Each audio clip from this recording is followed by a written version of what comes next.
once we've potentially made a referral to the psychiatrist or therapist, our job isn't done, as a neurologist, because I've definitely been in the forefront where I've made that referral, but, I feel like with some of our patients, as neurologists and as diagnosing their concussion or post-concussive syndrome, a lot of times patients feel more comfortable with us talking about concussive things in general.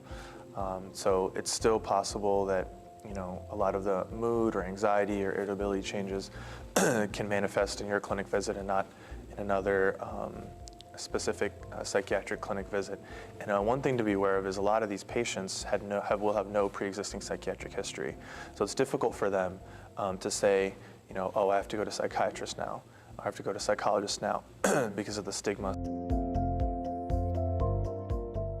A lot of times they'll feel more comfortable telling you about their symptoms because you're a neurologist, and if you've told them that this is part of your concussion, they'll kind of let you know about any of their needs and address them as necessary, or they want you to address them as necessary. So I think it's important to keep in mind that not, 2-3 months down the road, that neurologists should still keep an eye out for these types of symptoms and still question and screen for them. Just simple things like, how's your mood now? If they are on a medication that's been prescribed to them, how are you doing with the medication? Are you having any more bouts of anger or outbursts? And as much as you can, have their significant other or their parents or their children come within the clinic visit to ask them.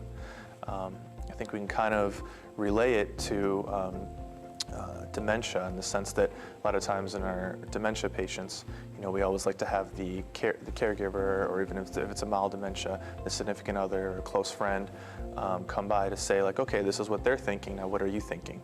And I think that's very, very important in something like this.